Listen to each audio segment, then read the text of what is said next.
6,400. 6,400, that's pretty good for one day. You multiply that by 365 days, that's a lot of people. But in one day, 6,400, that was the record going into calendar year 2016. Then, through some collaborative efforts of our office and a lot of other groups around the state, there was a day when we got it up to about 24,000 in a single day as we approached the fall election. We were very proud of ourselves, right? 24,000, that's great. It's a lot of eyeballs, it's a lot of people getting engaged and seeking to register on our website. Until Facebook came along. Facebook sent out what we believe is a single notification to its users across the country, and it was segmented by state, obviously, telling them how and where to register to vote. In one day in October last year, we had nearly 70,000 people go to our website to register to vote. I would love to say that's because of our office. It was because of Facebook. Facebook pushed these messages out, and it had a tremendous, I think in the future, potentially transformative power. 70,000, 6,400 going into the calendar year to almost 70,000 in a single day because of Facebook. Posts on Facebook telling people what the information is and where to go. So that is truly amazing. Social media, of course, has its challenges. Facebook, of course, you've read the headlines, has to grapple with people using its platform, and really this applies to any social media platform, to spread false information. And you've seen some of those headlines. And I'm sure our next speaker will undoubtedly address those issues, at least generally. And hopefully she'll give us a glimpse into the deep thinking that I know Facebook has done about its role in civic engagement, news delivery, and voter empowerment. I think our system is better and more exciting because of social media in general, and Facebook in particular.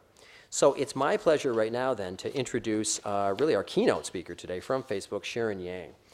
Sharon Yang is the government and politics manager at Facebook, where she specializes in helping government, nonprofit, and other civic groups optimize their presence on Facebook. Before joining Facebook, Sharon worked with the World's Fair in Milan. Maybe she knows, maybe she doesn't, that Minnesota is vying for the 2023 Expo.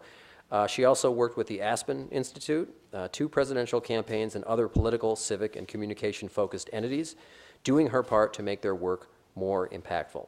In her career, she has worked with people as diverse and as world famous as fashion designers and crown princes. She is a first-generation Chinese American, an accomplished photographer, a recovering competitive figure skater, and she's with us here today. Please welcome, from Facebook, Sharon Yang.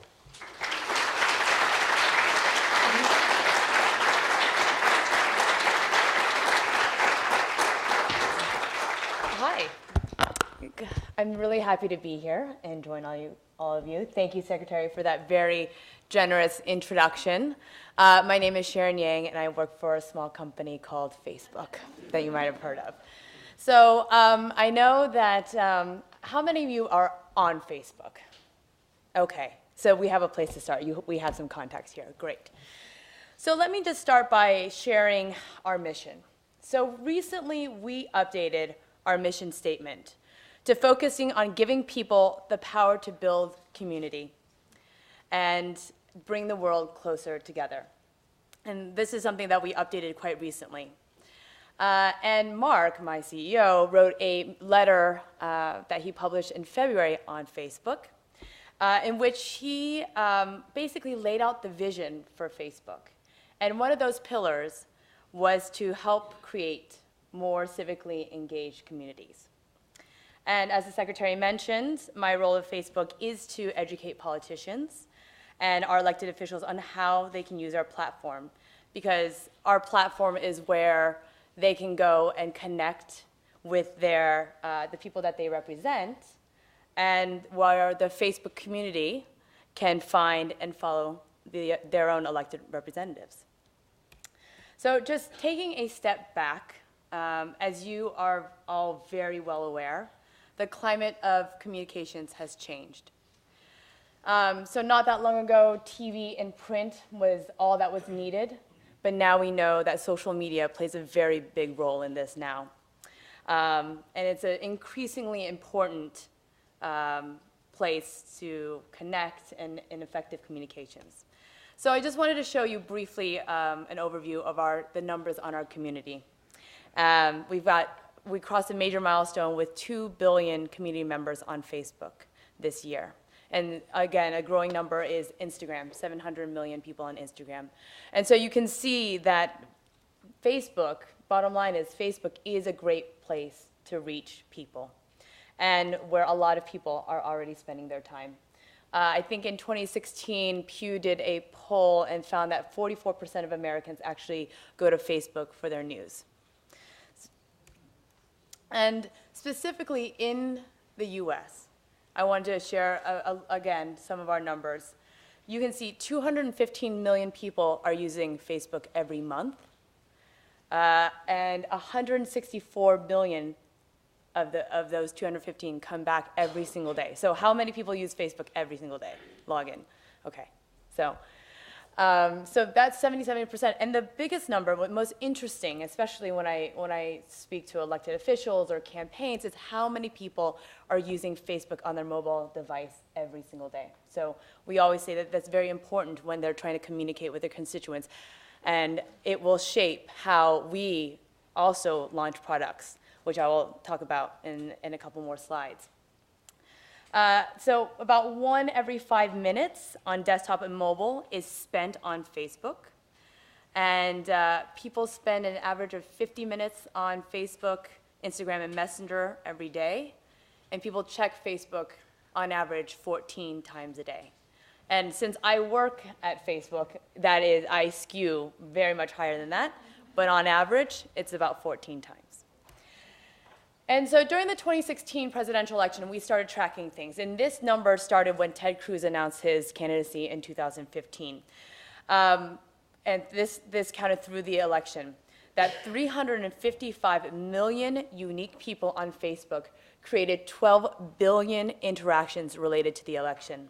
So that is comments, likes, posts, shares. And this was globally the most talked about subject in 2015 and 2016. So Facebook is where, and still, and likely beyond, be where political conversations are happening. So let's talk a little bit about civic engagement. And again, this is the community letter that Mark published in February. And one place that it will stop and it'll show you. But I wanted to highlight one pillar, is that he wanted to focus on how to create a more civically engaged community. If you haven't read this, it was published in February. I highly recommend it. It's on his Facebook page. But it lays out the vision for Facebook. So our approach with civic engagement is that we want to help people have a voice in government every single day at every single level.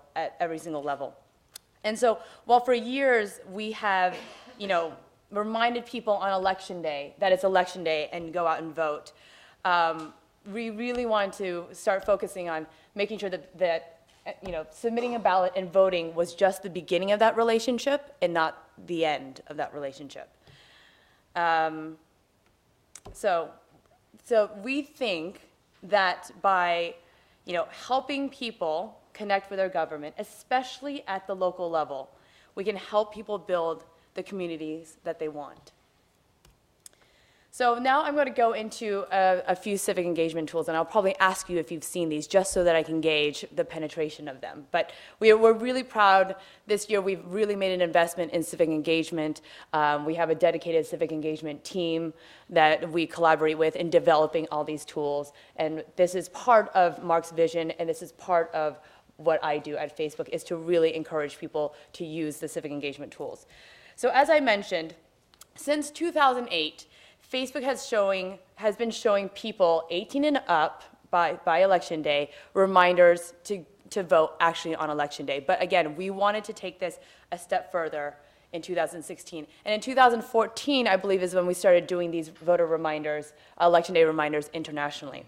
But again, 2016 was a very big year. We wanted to step up our game a little bit. And so we launched several new products. So making it easier for people to get information about the elections.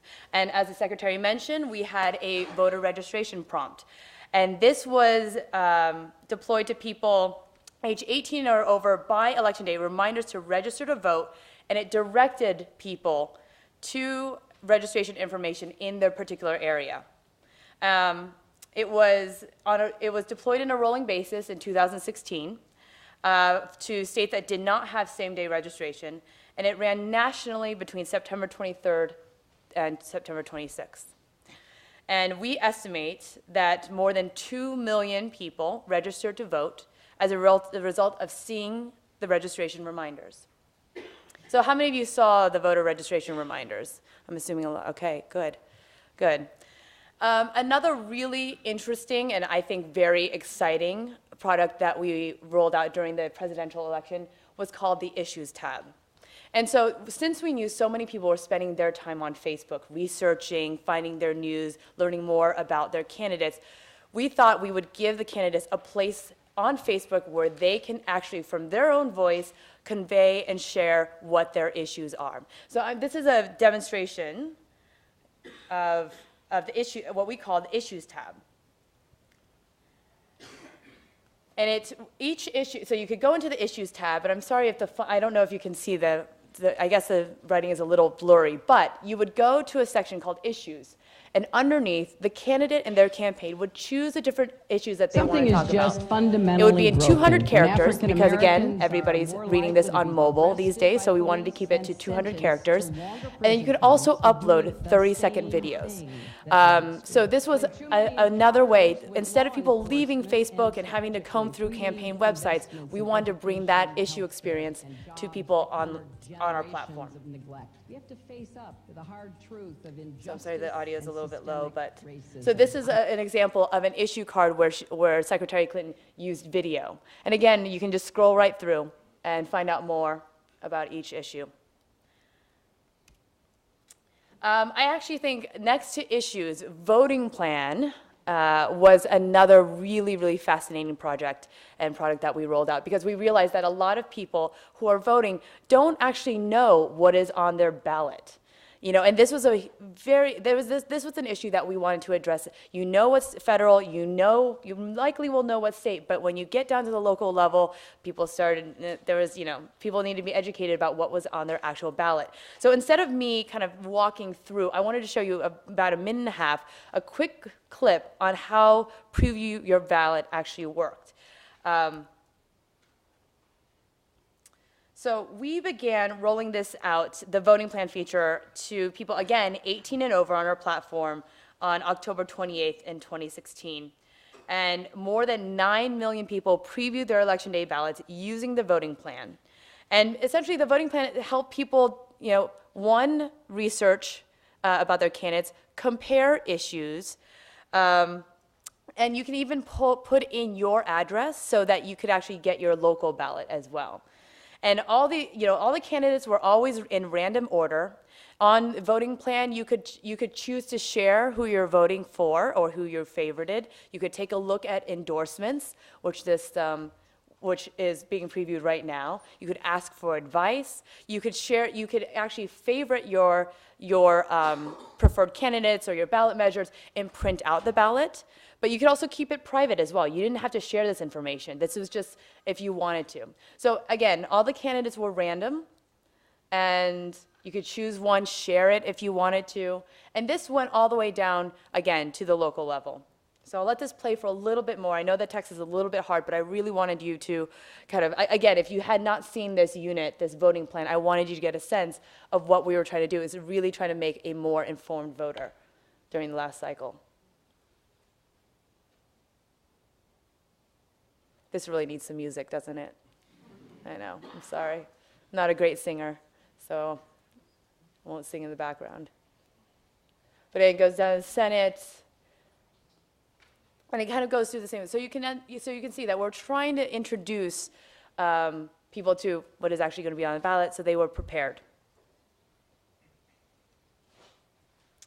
And the next feature a new feature that we after the 2016 election that we rolled out was also called Meet Your Reps. So the day after the election, again, we didn't want you submitting your ballot to be the end of the conversation. We wanted it to continue. So we sent push notifications the day after the election for you to follow your elected, either if they're new or if they've been reelected. And this was a precursor to a feature which I'll talk about more, called Town Hall. But it was a push notification that looked like this, and then you had the chance to put in your address and discover who were your electeds. Okay, so what have we done since the 2016 elections? So as I mentioned, we've done election reminders for national elections. However, we had never done anything like local election reminders. So this year, we started rolling out local election reminders for municipalities that had about at least 10,000 people or more in them. Again, people always know when their national elections are, but we really wanted to get engagement on the local level. The other, next is Town Hall, which you see on the right. Have you guys all been familiar or seen Town Hall? If not, I see some nodding, so not as much. But you can find Town Hall. It's on facebook.com/town hall, or it's in your bookmarks. And basically, what we're trying to do is make a central place where people can find and follow their electeds. So and from here you can even contact your reps. So basically what you would do is that once you click on Town Hall, you would be prompted to put in your address. Again, this is all hashed information. We don't see it. We don't keep it or use it for anything beyond just, the civic engagement product. And then it would pull up, and we're still working on the civic graph on the very, very local level, but at least on the federal and state level, you would see who your representatives are. And you would be given the chance to follow their pages. Not because we understand is a different endorsement, but you would get the chance to follow a page and it depends on which city you're in, and I'm pretty sure this area, St. Paul, Minneapolis, we have it mapped out pretty locally. But you'll see your local and federal electeds. So this was really exciting for us because, again, and it lives in Facebook, so it's there whenever you need it, whenever you want to use it. Again, we're trying to make a more civically engaged community. How do we do that? Let people know who actually represents them. So we want also this to be a two-way street. You can contact your representative. You can find out who they are. But we also want electeds, politicians, electeds, I should say, know who you are. So we want this to be, a two-way conversation. So all those products were geared for you. But what are we doing for electeds to try to identify and communicate and have a two-way conversation with you? So we recently, this year, launched a few new products as well. One is constituent badges. And so one of the biggest feedback we've heard when we talk to elected officials is that I get a lot of comments, but I really want to focus on the comments left by my constituents. So to do that, we created what we call constituent badging. So it all is related to the Town Hall. You can find this in the Town Hall Hub. But what you can do, again, is you put your address in. If it's already in Town Hall, you'll be fine. You can scroll to the bottom, turn on constituent badging. And so when you are actually leaving a comment to a representative, to your elected official, you will get a small gray icon. I'm sorry, it's a little bit hard to see, but small gray icon that basically indicates you are a constituent within this district, within this state. So again, it's a great way for people representing you to know, okay, this is a comment that I may want to participate in or I want to pay attention to. The next is constituent insights. And this is actually available to everybody, but I have Kamala Harris's page up there. Basically, you scroll over to the community tab, and you can see how many of your friends are following, but also what articles are trending in your specific district. So you can see them, they can see this, but what articles, what pieces of information are trending in your specific state, district, so you understand what your constituent base is talking about. And lastly, district targeting. We made it so that if you were an elected official, if you want to specifically talk to just your district, you have the chance to. So the status update, writing a status update, you can actually, before you publish, it says here it says public, underneath it says your district. So you can target a message, a status update, a piece of content specifically just to your district. So, we've learned a lot of lessons in the U.S. election, but obviously the team that I work on is a lot more than just U.S.-Canada, which is what I focus on. We are a global team. And so I wanted to spotlight some of our efforts that we've done globally as well. They're very similar to what we've done in the U.S., but of course various regions, various countries have different priorities. So I just wanted to quickly go through what we've done and spotlight specifically the UK and France, who recently both had elections. And of course, some things we're going to roll out for Germany, which they're having their election in a couple weeks. So similar to what we've done in the US election, we've done voter registration reminders. Again, I apologize, the text is a bit hazy. But we basically had the UK and we had France, and we did voter registration notifications for them. However, I would say political perspectives is something that was a development that we just did this year, and we rolled out for the French elections earlier this year. We heard from a lot of people that they told us that they want to see more viewpoints, more issues, and have a way to compare them. And so we took this directive and we thought, okay, so what is the best way to do this? So in France, then in the UK, and we'll do this in Germany, we launched a new tool called Political Perspectives. And the way it works is that if you see an article that is about the election, about a campaign, about an issue, if you click on it, you scroll through it, and you read it, you go back to your news feed, you'll see an info box that basically prompts you. It's like, do you want to know more about the election? Do you want to know more about your candidate or your party? And if you clicked on it, it would, depending if, for the UK, we had party issues because all the parties basically filled out their issues tab. There's too many MPs to keep track of, so we used parties. But for France, this would pivot you to candidates and their specific issues. But basically, you would click on it, and it would show you, again, in random order, and in the own candidate or party's words, their stance on particular issues. And this is another reason we kept our issue card, and these are pulled from the issue cards that I showed you earlier, which we also launched in several different countries. But the reason why we also kept it at 200 characters is because we wanted you to be able to see it in this way, a small, a very kind of small snapshot. And one of the buttons is Learn More. That would navigate you to their actual Facebook page. So again, this was our way of inserting issue diversity into our platform. So this was an example from the UK, but I wanted to show you the video that we actually launched this with in France. I actually played it.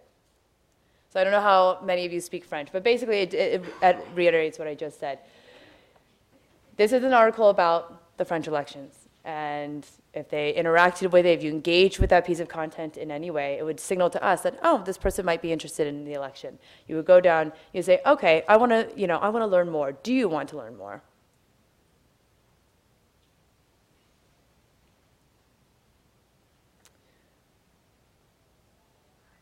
And again, in random order and in the voice of the own candidate themselves, and we would pull these from the issue cards that they posted on their Facebook page, their perspectives.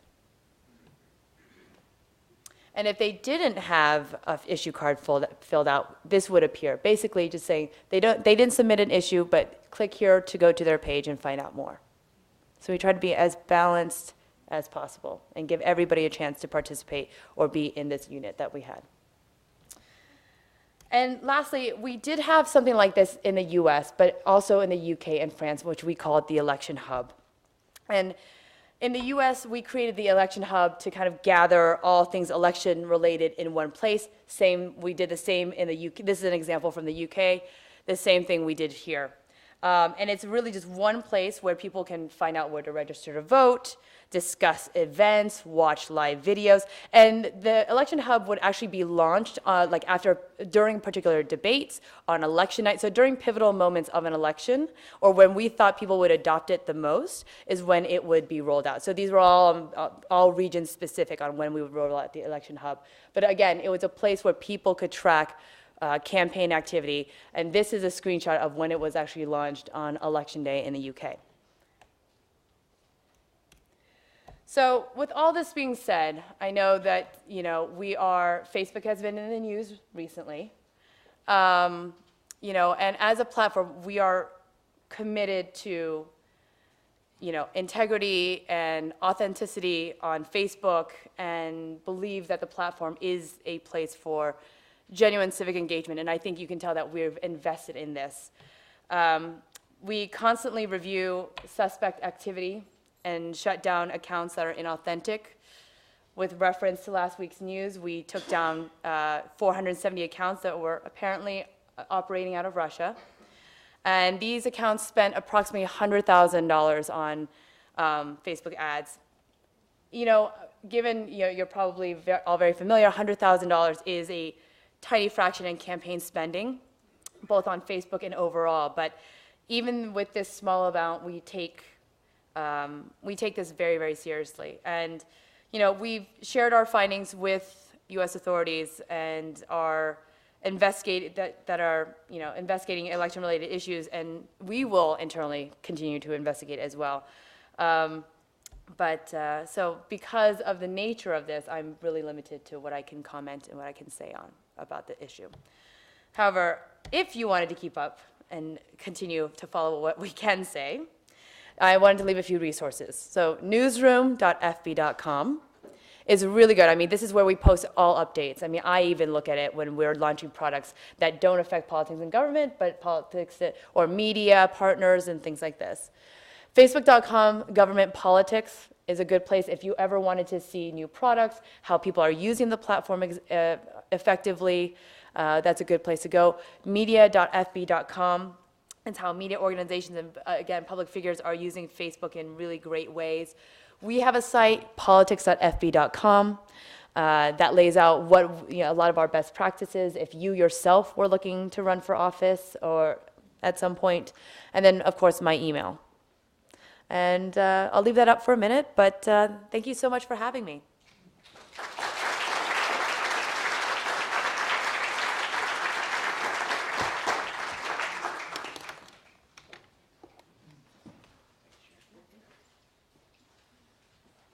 Okay, so moving now into what I'm hoping will be an interesting and informative panel discussion. Let me call up our panel members.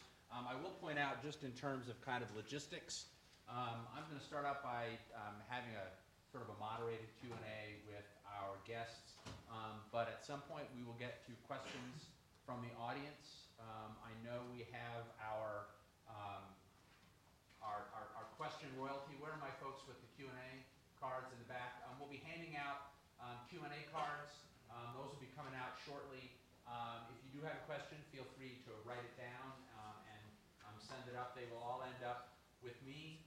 We do this in part so that we can cluster individual questions and make sure that we answer as many of your inquiries as possible. So if you have a question now or something occurs to you while we are rolling through the panel discussion, please do write it down on the card, and we'll get to as many of them as we can before the end of today's event.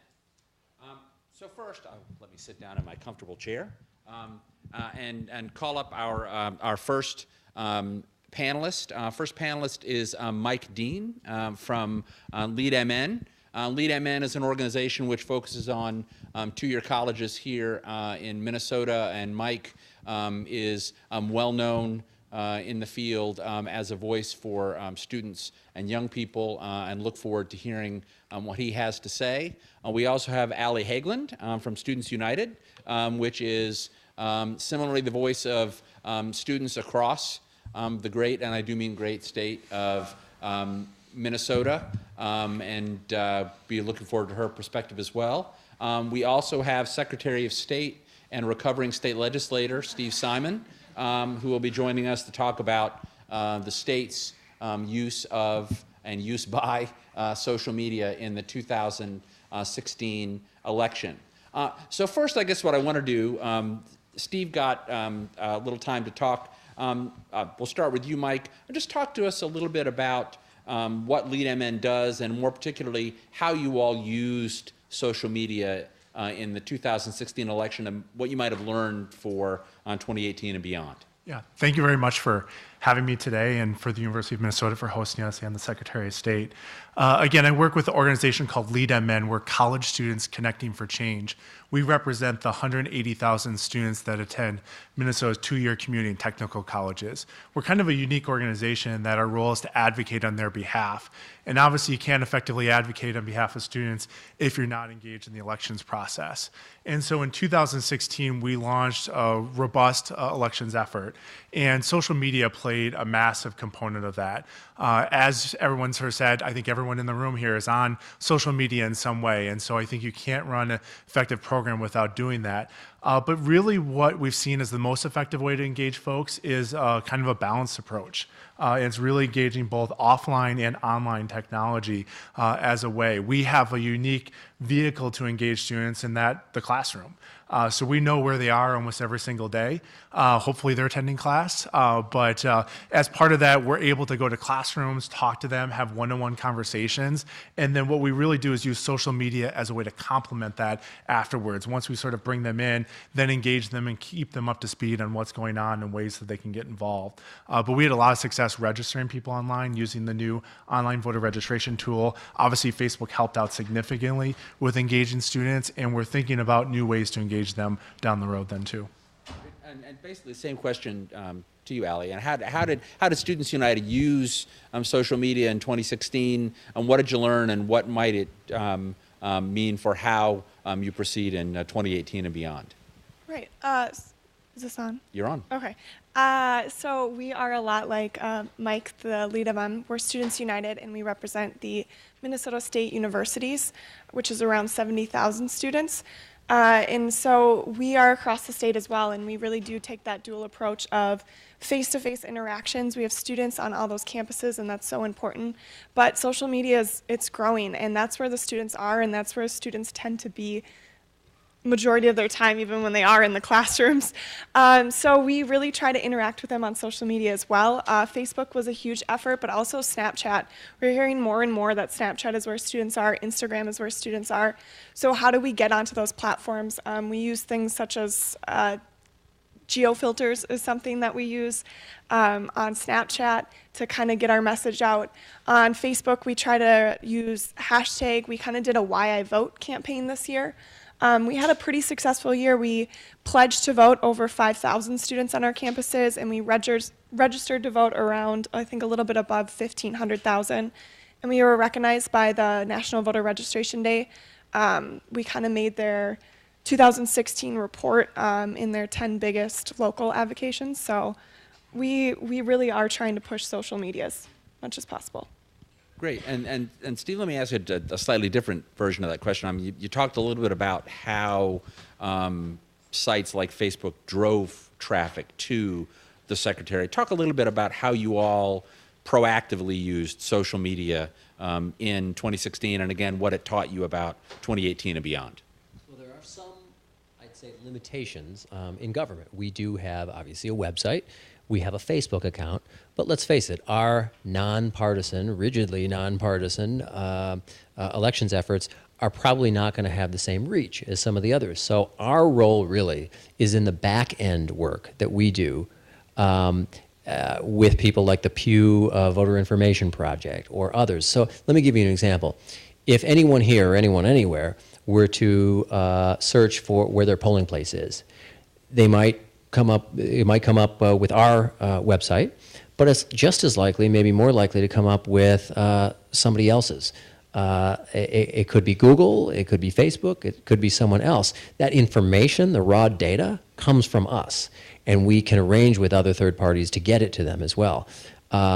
So it's really getting the raw information into the hands of others where more people are going to have access to it. That's our main role. That's where we think we can be more productive rather than trying to build tens of thousands or hundreds of thousands of followers on our Facebook page.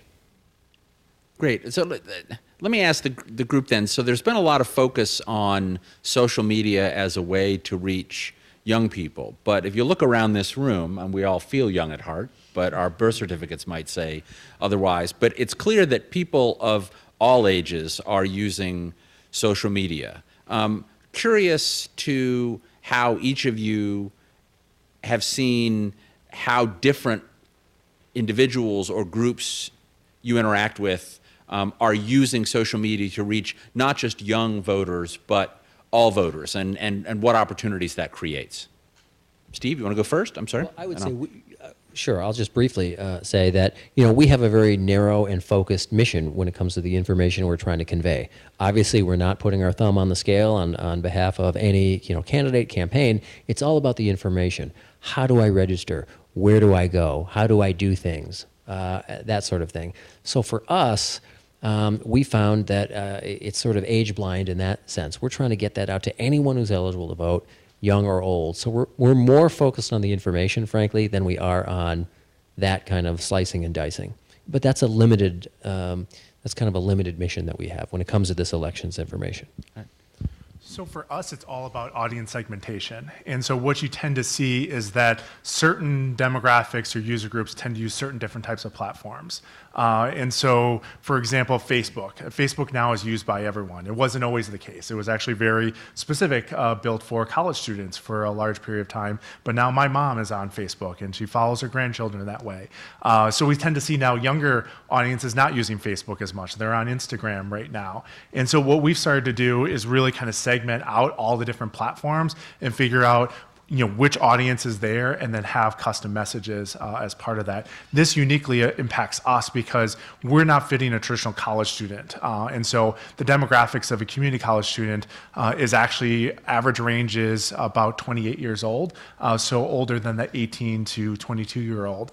So with that, we have to use all the different mediums as part of that. I think what we're seeing really now is the most effective way to communicate is really two things. One is Facebook Messenger. So if we want to actually engage folks, they don't respond to phone calls. They don't respond to email, but they will respond to Facebook Messenger, and then obviously text messaging. And so we've seen a huge increase in participation using text messaging. And you saw this with, for example, the Bernie Sanders campaign. They use a tool called Hustle very well. And essentially it's a peer-to-peer text messaging tool where individuals can send essentially multiple text messages, but it's kind of individualized. And as part of that, we started to use that as a way to generate more interest in voting. And we've seen a huge participation rate. So we're getting 90% open rates, and we're getting about on average 50 to 60% participation rates in that, which is huge. And if you were talking about in the email world, you're lucky if you can get 10% open rates and probably a 1 to 2% participation rate. So we're seeing a lot of promise in that area then too. That's amazing. Allie? Yeah, so we deal with the university, so we see more of the traditional, the 18 to 24-year-old, not that we don't have the untraditional students. So on social media, we do try to lean into our 18 to 24-year-old age group, which is why I kind of slid in the Snapchat and the Instagram that we're kind of looking at. But that doesn't mean that older, different generations aren't on social media and they're not using it actively. I read something recently where baby boomers are more likely than millennials to click into articles and things from Facebook or from different, like Twitter. So I don't think that social media negates older generations from being target audiences for social media campaigns at all. I guess I'm curious. At my house, I have 3 grown children, and the joke at my house is that, and apologies to Sharon, that Facebook is for the olds. That Snapchat and Instagram are where it's at. But I do think that the smarter campaigns are realizing that you can interact with folks through different media. Let's talk about this notion of different folks. I mean, one of the things that comes up when you're talking about social media is this notion of the digital divide. There are segments of the population, socioeconomic, racial, what have you, who have different access to and use of online technology and sites like social media. How, if at all, does that factor into the work that you do, and do you find that you have to adjust or make special effort to reach certain communities? Allie? Being mobile friendly. That is such a huge thing.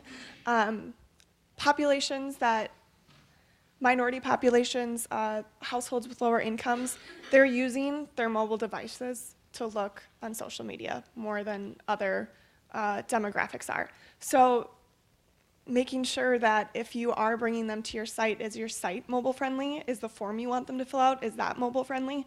It's not just that they're on social media and that platform is usually mobile friendly, your Facebook app, your Twitter app. It's also where you're bringing them. Is that also mobile friendly? Also, how much text are you putting on that page? If there's a lot of text, or if you have an infograph and that infograph is filled with things that they have to zoom in on their phone, well, that's not helping those demographics. So I think that's a really easy way to make social media more universal for our users. I agree with Allie, and that's something that we face uniquely. About a third of our students are students of color and come from underrepresented communities, and so this is a real issue for us. And the way that we address it is really through that mobile technology. You see a high saturation for mobile technology across all groups, and so you don't see that digital divide when it comes to the mobile technology, and so that really is our focus. And so with that, we are really leveraging that in terms of text messaging, but then also the mobile websites is a key piece there. But then I can't emphasize enough about how you're integrating that offline and that online work then too. And so trying to capture information, but then send them to in-person activities, I think is the best way to really create true engagement then too, because I think you're limited, obviously in sometimes 140 characters, it's hard to have real engagement through that. And so how do you bring folks together, particularly of diverse viewpoints, to really have a conversation, I think is really the most impactful way to really sort of strengthen our democracy. I would only add, I agree with everything that's been said, particularly about mobile friendliness. I would only add that in our office, as I mentioned in my remarks, we have been attuned to making sure it's in a language that people are comfortable with. And all American citizens, of course, everyone who's eligible to vote is an American citizen and has to demonstrate, in most cases, some English proficiency. But everyone that I know of is more comfortable with technical instructions in their native language, even if they know English. I know this. My mother was from Austria, and I know she spoke beautiful, fluent, almost accent-free English. She did not sound like Arnold Schwarzenegger, I can tell you that, her fellow countrymen, at all. And yet, I know from her experience growing up with her that whether it was instructions to the refrigerator or a government document, she was much more comfortable with things, technical instructions, in her native language. So we're very sensitive to that, though people have had to demonstrate a capacity to speak English, making sure it's in language, literally in language that they can understand. And I will point out, taking off my Humphrey hat and putting on my election geek hat, I have worked with Pew's Voting Information Project, and one of the things we've benefited from is the work here in Minnesota and elsewhere actually translating election information into different languages, including some like Karen that I'd never heard of, and making them available to voters. So in some ways, social media has become the force multiplier. Steve, this is mostly for you, but Mike and Allie, feel free to chip in. Speaking of the work on the Voting Information Project, and I see at least one and maybe some other local election officials here, one of the things that we picked up in 2016, especially from the work that Facebook did, is that this tsunami of interest, whether it be political or what have you, the 70,000 folks you saw on your voter registration page, the rush that we saw to early voting as a result of a similar push in many states. To what extent were those numbers a surprise to you, and have you had to kind of widen the pipes and expand capacity in anticipation of this sort of this online tsunami of interest in elections? That's a great question. I'll tell you, fortunately, we have not had to widen the pipes in this sense, and we always have to keep up with that stuff. But I would say the 70,000, that was a pretty good test of our system. And there were other states I won't name because I don't want to embarrass them, that when Facebook did what it did, they crashed. We did not, which is good. But we have to keep on top of that. That's why I say this takes resources, it takes time, but no, it was a good stress test for us, getting 70,000 in one day. That did surprise me. I did not expect to get nearly 70,000 in one day, but we came through, our system came through with flying colors, which was good. And I think there's a benefit to that. I mean, that's actually taking less pressure off same-day registration then, too. And so a lot of pressure gets put on our local election officials to have to process all those applications. And so when it's able to come in ahead of time, it's a way for, I think, local election officials to save some money, but then also to make that same-day process go much smoother for a lot of folks. So I think in the end, it's a real huge positive on multiple angles. All right, well, let me ask one more question, and this one's a little juicier, and I'm going to go through these questions in my lap. So I'm going to encourage you all to be to speak in paragraphs and not in sound bites. Let me go ahead and address what I jokingly call the 800-pound bear in the room. Obviously, the good thing about social media is that it makes it easier for pretty much anyone to have their say and potentially have an impact on the American electoral process. How do we balance that with the need to make sure that that voters and candidates and others are not subjected to the kind of apparently nefarious activity that we saw in 2016, which, to be fair, didn't just happen on Facebook. You know, there are people who wish us ill and would like nothing better than to see our voting process be even more chaotic than it was designed to be. How do we balance the need to make sure that everyone gets their say and essentially lock the doors to make sure that folks who don't belong get in? Well, I'll hang up and take your Yeah, thanks. I'll be quick. I don't want to monopolize here, but I think it truly is a balance. We were discussing before this, offline here, the fact that in some senses this is nothing new. This goes back to the town crier in the 1700s. Were there people, pamphleteers or others in a bygone era, who were doing much the same thing, impersonating people or propagating ideas that they didn't really believe in or trying to sway people? Probably.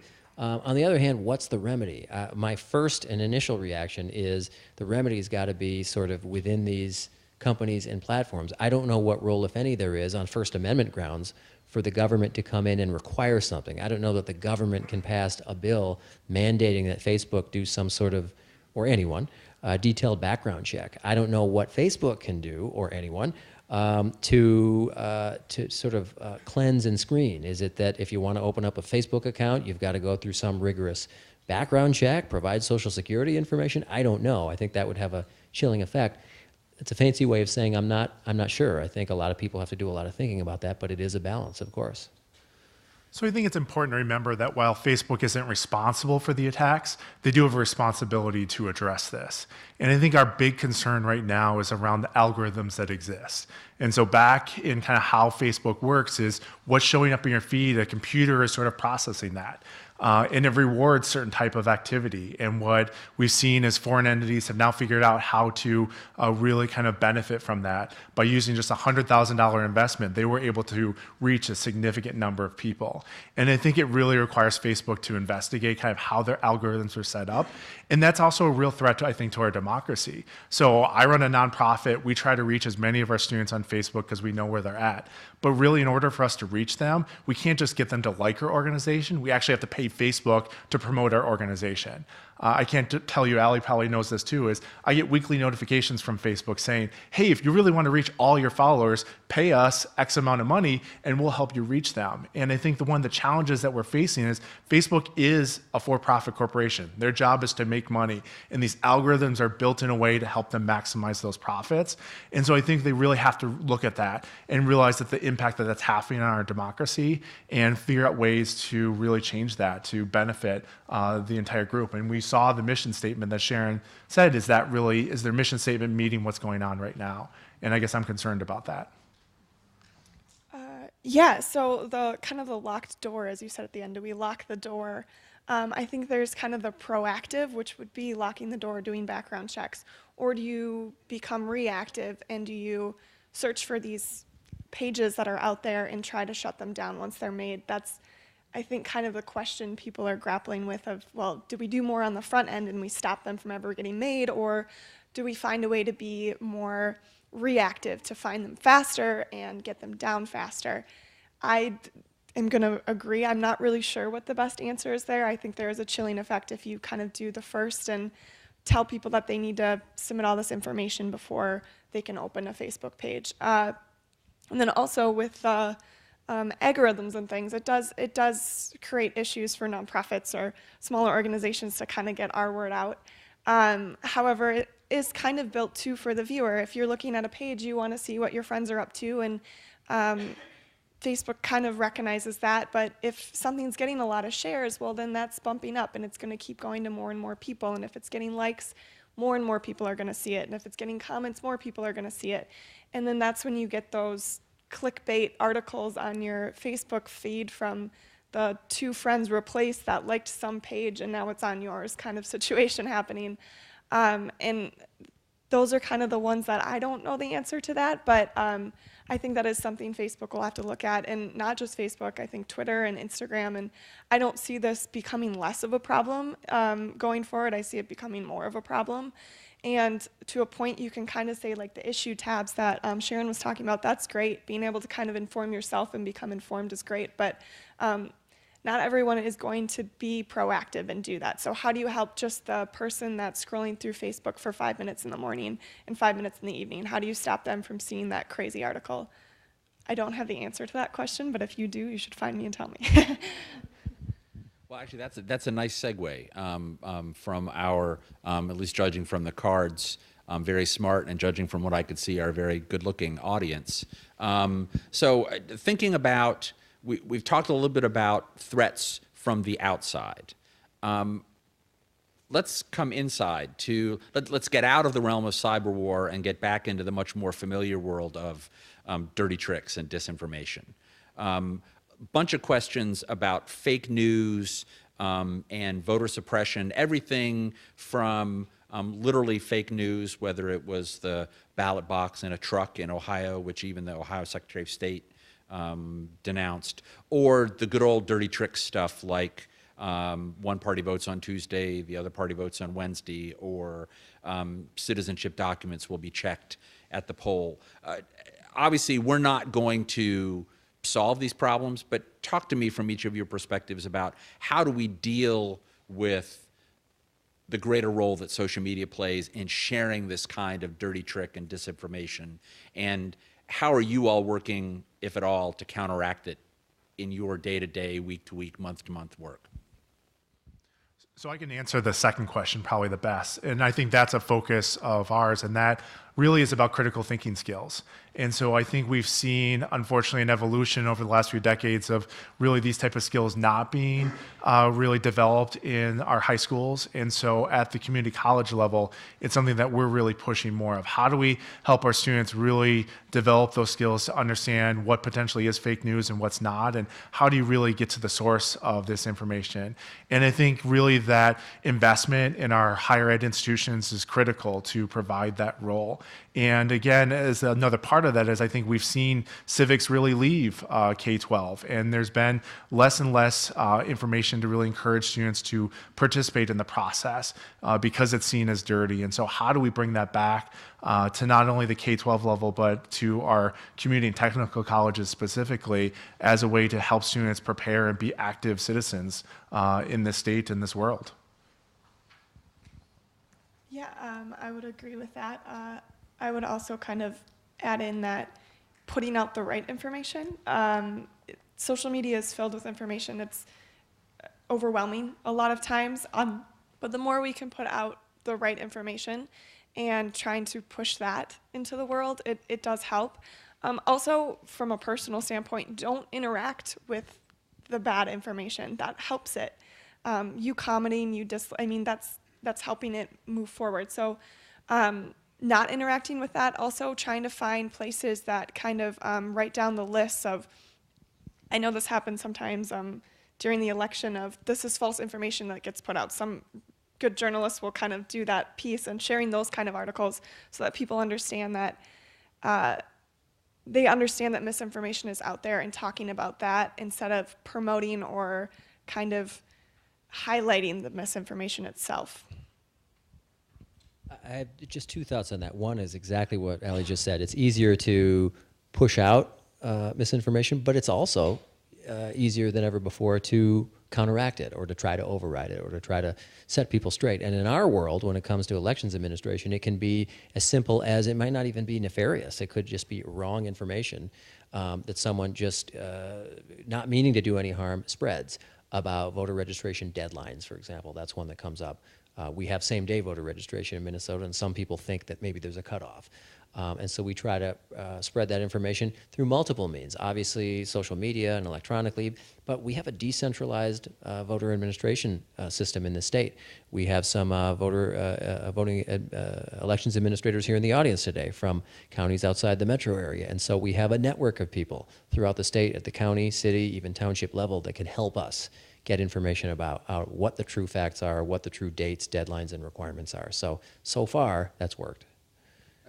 So this next question, this is a really good question, and it reminds me a little bit. I remember hearing Senator Wellstone talk about some days he felt like he spent more time stopping the bad than pushing the good.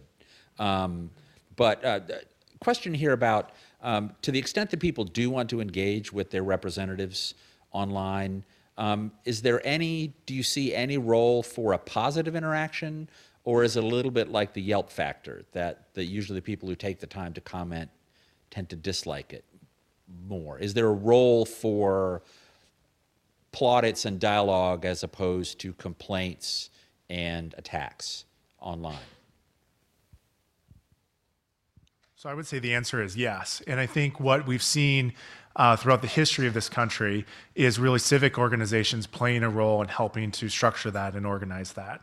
And so I think that's the critical step here, is how do organizations like the one I work for, the one Allie works for, really play a role of engaging citizens in that conversation. And I know both of our organizations do that on a regular basis, and trying to help folks understand that by reaching out to your representative, offering your viewpoint, that can be beneficial, that can be, they do listen to that. And creating a culture where that's understood and that's valued, I think, is that critical step. And too often we hear about the negative examples, the yelling that goes on at various meetings, and it's trying to move on beyond that and really create dialogue. And that's something we're focusing on. And we're gathering about 80 students this weekend, and we're going to have a civic dialogue conversation about job security issues. And so how do we make sure we're teaching these skills early on in our high schools and colleges? And I think that's the other way we can really combat this. Yeah, definitely. I mean, there's definitely room for positive energy.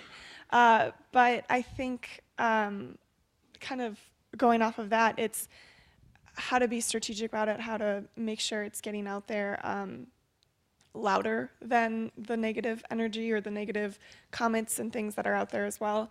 I don't know if I have too much more to add other than it can happen. I guess, is it directly towards like politicians? Is that what you're saying? Is it direct? Yeah, the context of the question is things like town hall and other one-to-many, many-to-one conversations. Does it become an opportunity for discussion, or does it look like some of the town halls in person that we've seen where the loudest voices tend to be the most negative and either drown out or discourage others? Yeah. So if you could fix that for us. Yeah, I'm in on the next it. 30 seconds, I'd appreciate that. That'll be what I'll be up to. No, I definitely think that's possible, and I think if you are passionate about making sure that happens, stories work very well, images work very well. That's great ways to kind of bring to light something in a way that sticks with people. So that would kind of be my way of, if you're looking for a way to make sure that that's not just getting pushed to the side and all that's happening is the negative, turn what you want to say into a story, or turn it into an image, or turn it into a video. That's more personal, and that's going to stick with people on social media better. I'll be quick. I'm an optimist on this question, notwithstanding some of the scenes we see about, horrific off-the-rails town hall meetings that happen from time to time now, several years ago, this famous summer of '09 federally. I just think it's kind of like, those are what gets covered. I understand why they get covered, but I think most of those interactions are not like that. And I don't think they'll necessarily, I think they will continue to be mostly not like that. And I've got one more question, sort of cluster, and these are really all for you, Steve. So I'm going to sort of mush them together and then add a little spice of my own. A question about cybersecurity, question about discretion in making voter rolls available, and sort of the state's role, not just in running elections, but in encouraging participation. How do you see all of that? And I guess also in the context of the Klobuchar Amendment, which I understand is getting some resistance on Capitol Hill because of concerns about an overbroad federal role. If you can, in brevity being the very soul of wit, talk a little bit about the state's role and how you see states and the federal government cooperating on election administration and participation issues. Well, I think 2016 was a real wake-up call. And I think part of the reason that the Department of Homeland Security brought elections within its critical infrastructure designation was just that. There has to be more cooperation, even on things like just threat assessments, making sure at least one person in our office and every similar office around the country has information about what they're hearing. Is the intelligence community hearing chatter, for example, about plots or plans to disrupt elections or spread misinformation? We're going to want to know about that. Similarly, on the technical level, we're going to want to know whether the federal government knows or suspects that there's a plan in place to physically disrupt infrastructure or spread viruses or interfere with or get into databases. We want to know that stuff. And I think everyone acknowledges, no matter what side they were on in the election, that that's something that we have to do a better job of that. And I think secretaries of state across the country agree. So that relationship with the Department of Homeland Security is one that's already getting stronger. I'm looking forward to it getting even stronger. I think it has to be a more collaborative effort. And I have to say, as I said in my remarks, I view cybersecurity as the real challenge when it comes to the integrity of our elections. We have to stay one step ahead of the bad guys. It's hard to do. The bad guys are smart. The bad guys are sometimes well-funded. They are innovative. They are clever. And staying ahead of them is going to take a lot of time, not just my time, but a lot of other people's time. It's going to take effort and energy and attention and money. And so that's the one thing that I just want to emphasize here. It is a big threat. We really did well in 2016 in Minnesota, but we can't just sort of count on that going forward. Yes, we dodged all those bullets in 2016. I think we did the right things in our office and elsewhere to avoid the bad results that you saw in other states, but it took a lot of focus and attention and time and money, and now we got to do it all over again, consistently, constantly, really, to avoid that in the future. Thank you, Steve. And then just in the spirit of last word, Allie, Mike, any kind of closing thoughts, things that occurred to you for today, something that you didn't get to mention that you'd like to mention? As I have an old boss who used to conclude every meeting with anything else for the good of the order. So I think just the last thing is, if we really want to engage young people, we want to engage more people in voting. What I'm concerned about, and I applaud Steve for his work to get 3 million Minnesotans out to vote this last election, but I'm concerned about the million that didn't show up. And so why did they not show up? And I think what we need is a paradigm shift really within government, and to think government as more of a platform than really just providing services and being transactional. And I think some of the ways that we can do that is really by kind of opening government up a little bit. And obviously, Steve has major concerns when it comes to cybersecurity, but there's a lot we can do with technology to make this process easier. One of those for me is just looking at the way our application process works. So if you look at a voter registration application, one, why do we have voter registration? There are many states that are moving to automatic voter registration that would save this state, millions and millions of dollars in those applications, and we can move to that pretty quickly. And I think that would benefit students immensely. Why do we go through that sort of loop or that hoop as part of it? And then the second thing is just the form itself. I think a lot could be done to simplify the form. And how do we bring things like design thinking into government? And so we all have an iPhone, or many of us have iPhones. Facebook uses design thinking as a way to structure its sites. We don't always bring that into government. And so is the form that we're using really the best way to really help minimize problems? And after the 2008-2010 election, absentee ballots went through a whole design thinking process to really improve them in the state of Minnesota. I think there are other parts of our election process that should go through that similar process that would then help us really improve it overall and increase participation.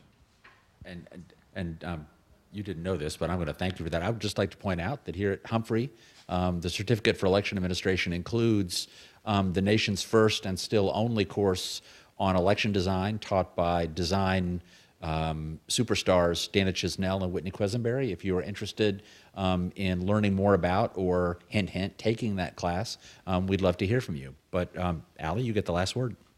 Lucky me. I think you covered elections very well. I'm going to push it, kind of loop it back over into social media a little bit.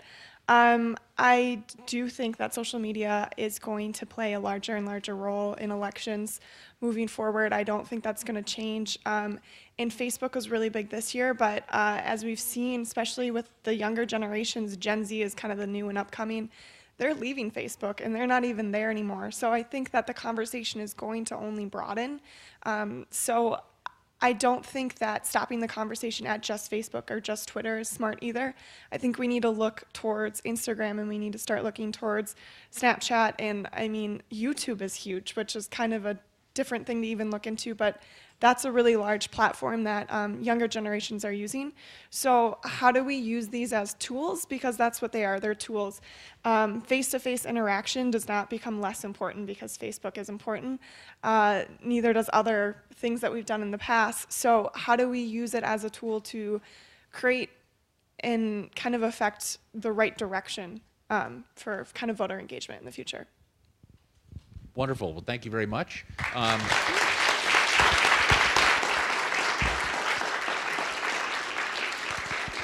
I will point out that my colleagues at the Humphrey School have a small reception available out in the forum. I know some of our panelists have to bounce, but others of them will be here. I want to thank all of you for your attention. I want to thank you for your questions. And I want to thank you for being in Minnesota, which may not have invented democracy in the United States, but certainly is doing its part to perfect it. Thanks for coming.